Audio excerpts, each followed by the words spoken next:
Hello दोस्तों, कैसे हो आप सब। स्वागत है आपका अपने चैनल द बिग ट्यूटोरियल में। और आज के इस वीडियो में हम लोग सारणिकों के गुणधर्म यानी कि प्रश्नावली 4.1 के कंप्लीट होने के बाद अब हम लोग प्रश्नावली 4.2 सॉल्व करने वाले हैं। लेकिन उससे पहले हमको सारणिकों के गुणधर्म यानी प्रॉपर्टीज ऑफ डिटर्मिनेंट्स आना बहुत ही कंपलसरी है, क्योंकि जब तक आपको डिटर्मिनेंट्स की जो प्रॉपर्टी यानी सारणिकों के गुणधर्म नहीं पता है, तब तक आप जो आगे सारणिकों को सॉल्व करना है उनको आप नहीं ज्ञात कर सकते हैं।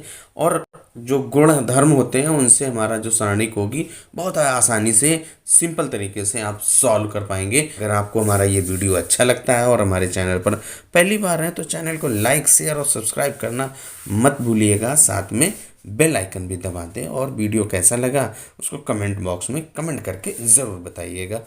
देखिए, अब पहला जो गुणधर्म क्या कह रहा है, किसी सारणिक का मान इसकी पंक्ति और स्तंभों के परस्पर परिवर्तित करने पर अपरिवर्तित रहता है। या कोई सारणिक दी गई है, अगर उसका आप ट्रांसपोज निकालते हैं, उसका परिवर्त निकालते हैं, तो उसके मान में कोई परिवर्तन नहीं होता है। चलिए इसका एग्जाम्पल लेते हैं, फिर समझते हैं। अब देखिए, आपके पास अगर कोई एक ये डिटर्मिनेंट दिया गया है, अब a इक्वल टू 2 3 5 6 दिया गया।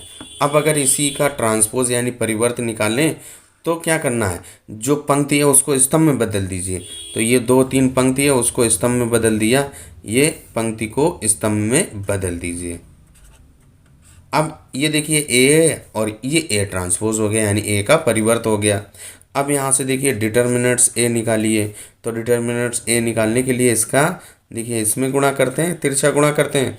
2 छंग 12 माइनस 5 15। और यहाँ से आप डिटर्मिनेंट्स आप ए ट्रांसपोज निकालेंगे तो क्या हो जाएगा, देखिए आपका 6 दूनी 12 और इक्वल टू 6 दूनी 12 माइनस 5 तिहाई 15। इसको माइनस कर दीजिए। Determinants A is equal to minus का 3 और यहाँ पे ए ट्रांसपोज का भी -3 आ गया, यानी कि जो पहला गुणधर्म था यहाँ पे सत्यापित हो जाता है कि डिटर्मिनेंट्स ऑफ ए इक्वल होता है डिटर्मिनेंट्स ऑफ ए ट्रांसपोज।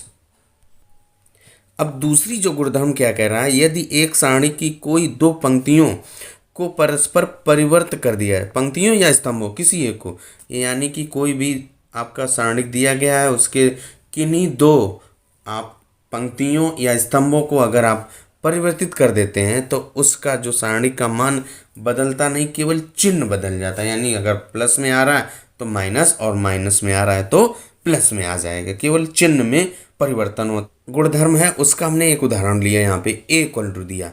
अब इसके बाद देखिए क्या, इस ए का डिटर्मिनेंट्स आप ए निकालें हम लोग पहले। तो क्या एक ये पहले जब आप पहली रो R1 के अनुदिश हम लोग प्रसारित कर देंगे तो क्या हो जाएगा, 4 एकम 4 और माइनस 5 दूनी 10। इसके बाद -2 लेंगे, फिर इसके बाद इसका 2 का 1 के साथ गुणा होगा 2 माइनस 6 3 दूनी 6 और इसके बाद प्लस का 3। अब आप जब ये पहली रो और तीसरा स्तंभ लेंगे तो 5 दूनी 10 और माइनस 4 तिहाई 12 10 माइनस 12। अब इसको सॉल्व कर दीजिए तो डिटर्मिनेंट्स ए आ जाएगा। यहाँ से देखिए क्या आ जाएगा, 4 से 10 माइनस करेंगे तो माइनस का 6 आ जाएगा, यहाँ से माइनस का 4 बचेगा और -2 से गुणा करेंगे तो प्लस का 8। यहाँ पे देखिए 10 से आप 12 माइनस करेंगे तो माइनस का 2 आएगा, यहाँ पे माइनस का 6 बचेगा, 3 दूनी 6। अब इसको ये देखिए 6 6 12 माइनस का 12 और प्लस का 8, यानी कि जो डिटर्मिनेंट्स ए आएगा माइनस का 4 आया। अब अगर हम इसी में जो आपका ये दिया गया है ए सारणिक, उसका अगर आप किन्हीं भी दो पंक्ति या दो स्तंभों को परस्पर बदल देते हैं, यानी कि जो R1 और ये आपकी R2 और ये आपकी R3, R1 और R3 को इंटरचेंज कर दें। जहाँ पे R1 है वहाँ पे R3 लिख दीजिए और R3 के प्लेस पे R1 लिख दीजिए। तो क्या हो जाएगा, 3 5 1, इसके बाद 2 4 2 और इसके बाद 1 2 3। अब अगर इसका आप डिटर्मिनेंट्स निकालेंगे तो देखिए क्या हो जाएगा, आपका 3 पहले लेंगे, अब इसके बाद 4 तिहाई 12 माइनस 2 दूनी 4, फिर इसके बाद माइनस का 5 होता है, इसके बाद -5 2 6 -2 और इसके बाद +1 लेंगे तो क्या हो जाएगा, 2 दूनी 4 -4 4 -4। अब इसको आप क्या करें, सॉल्व कर दें, केवल आपका वैल्यू आ जाएगा। देखिए क्या हो जाएगा, 12 से 4 माइनस करेंगे 8 आएगा, 8 का 3 से गुणा कीजिए, क्या आ जाएगा आपका 8 तिरका 24। इसके बाद यहाँ पे देखिए क्या बचेगा, 6 से 2 घटा दीजिए, 4 बचेगा, -20 हो जाएगा और ये प्लस का 0 हो जाएगा। यहाँ से देखिए क्या आ जाएगा, प्लस का 4 आया। देखिए जब आपने यहाँ पे R1 और R3 को चेंज किया था तो यहाँ पे प्लस का 4 आ गया और यहाँ पे जब किया था तो माइनस का 4। देखिए जो माइनस था वो केवल प्लस में चेंज हो गया। इसके बाद जो तीसरा गुणधर्म क्या है आपका, यदि एक सारणी की कोई दो पंक्तियां अथवा स्तंभ समान है, यानी सभी संगत अवयव समान है, बिल्कुल एक जैसी हैं, कोई भी दो पंक्ति या कोई भी दो स्तंभ अगर एक जैसे हैं तो उस सारणी का मान 0 होता है। चलिए इसका एग्जाम्पल लेते हैं और फिर देखते हैं।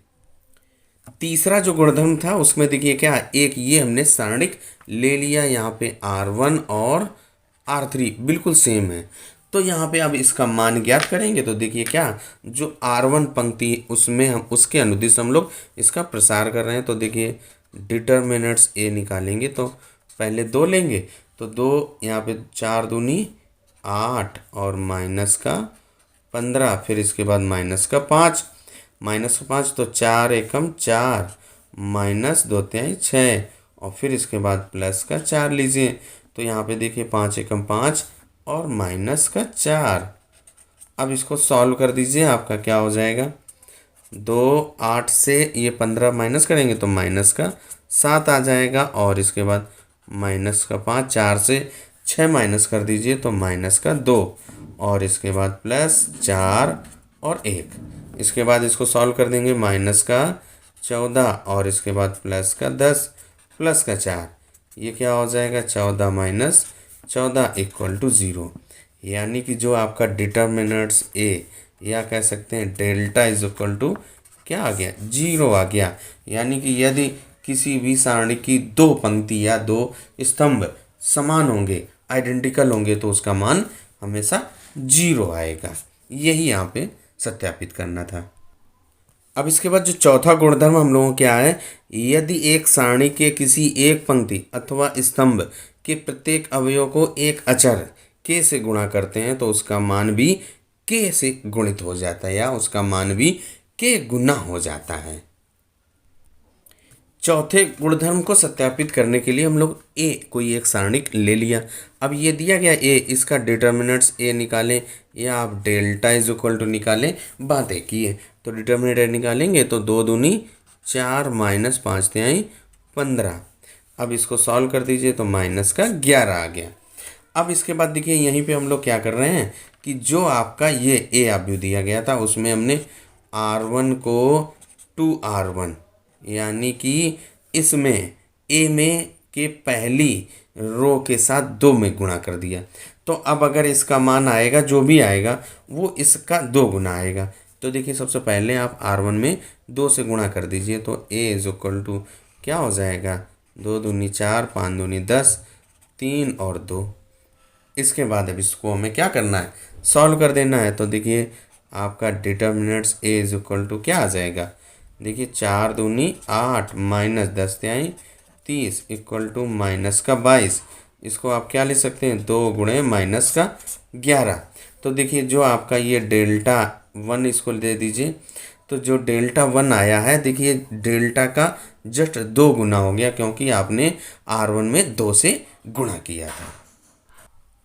जो इस गुणधर्म का यानी गुणधर्म नंबर 4 का उपयोग क्या होगा, इसका उपयोग ये होगा कि जब इस गुणधर्म के अनुसार हम एक सारणी की किसी एक पंक्ति या स्तंभों से सर्व उभयनिष्ठ गुणनखंड बाहर निकाल सकते हैं। जैसे आप गुणा किया था वैसे आप उसको बाहर भी निकाल सकते हैं। और उससे यहाँ पे एक और फायदा ये होने वाला है कि यदि एक सारणी की किन्हीं दो पंक्तियों या स्तंभों के संगत अवयव समानुपाती हो जाए, यानी कि उनका अनुपात समान हो जाए, तो उसी अनुपात में तब उनका मान 0 हो जाएगा। समानुपाती उसमें देखिए जो सर्व उभयनिष्ठ गुणनखंड होगा उसको आप बाहर निकाल लेंगे तो क्या हो जाएंगे, दो आपके पंक्ति या दो स्तंभ समान हो जाएंगे। और जब दो पंक्ति या स्तंभ समान होते हैं, जो गुणधर्म 3 में आपने पढ़ा था, उसका मान 0 हो जाता है।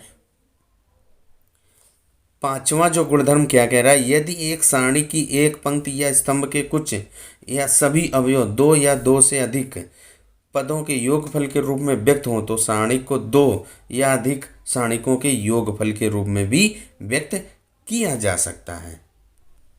अब देखिए जो गुणधर्म 5 में क्या है, कोई हमारा एक हमने अवयव ये सारणिक लिया और उसके क्या है, देखिए क्या जो तीसरा स्तंभ है वो क्या है, दो पदों के यानी 1 + x 1 + y 1 + z के रूप में लिखा है।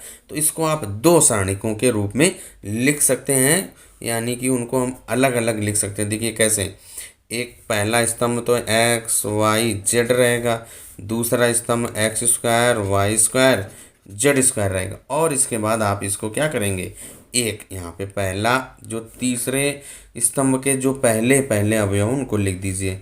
फिर इनके बीच में देखिए प्लस का साइन है तो आप भी प्लस लगा देंगे। फिर पहले दूसरे स्तंभ को एज इट इज लिख दीजिए, x² y² z²। फिर इसके बाद इन अवयवों को लिख दीजिए x y और z। ये आपकी पांचवा गुणधर्म कहता है। और अगर आप इसको सॉल्व करेंगे तो आपका आंसर जो आएगा, इसको जब सॉल्व करेंगे दोनों इक्वल आ जाएंगे। अब देखिए जो गुणधर्म 6 क्या कह रहा है, यदि एक सारणी के किसी पंक्ति या स्तंभ के प्रत्येक अवयव में दूसरी पंक्ति या स्तंभ के संगत अवयवों के समान गुणजों को जोड़ दिया जाता है तो सारणी का मान वही रहता है। अर्थात यानी कि यदि कोई हम RI में RI + KRI या CI + KI का प्रयोग करें तो सारणी का मान वही रहता है। यानी कि अब हम इसको एग्जाम्पल लेकर के समझते हैं। गुणधर्म 6 को समझने के लिए हम लोगों ने क्या किया, एक एग्जाम्पल ले लिया। ये एक सारणी के यहाँ पे इसकी R1 ये R2 क्या कह रहा था कि यानी कि किसी R1 या R2 किसी पंक्ति के किसी अन्य पंक्ति के संगत अवयवों में किसी एक निश्चित संख्या से गुणा करके उसमें जोड़ दें तो अभी मान वही रहता। तो सबसे पहले जो आप ये दिया गया है यहाँ पे इसका डिटर्मिनेंट्स a निकालें तो देखिए क्या करेंगे, 4 दूनी 8 - 5 तिहाई 15 क्या आ जाएगा, -7 आ गया। अब हम क्या कर रहे हैं, जो R1 है उसको चेंज कर रहे हैं, किसमें, R1 को आप चेंज कर दीजिए R1 + 2R2। इस दूसरी पंक्ति के संगत अवयव में 2 से गुणा करके 10 इसमें जोड़ दीजिए 12 हो जाएगा। इसमें 4 दूनी 8 और 3 11 और ये आपका 5 4 वही रहा। अब ये इसको आप अगर A1 दे दें इक्वल टू, तो आप डिटर्मिनेंट्स आप A1 निकालें तो क्या हो जाएगा, देखिए इसको गुणा कीजिए 12 चौक 48 और -12 बचे 11 बचे 55, इसको माइनस कर दीजिए तो क्या आ जाएगा -7। यहाँ से देखिए आपका दोनों का मान ये भी और ये दोनों कैसे हैं, इक्वल हैं। गुणधर्मों को समझने के बाद जो प्रश्नावली 4.2 है उसको हम लोग अगले वीडियो में सॉल्व करेंगे।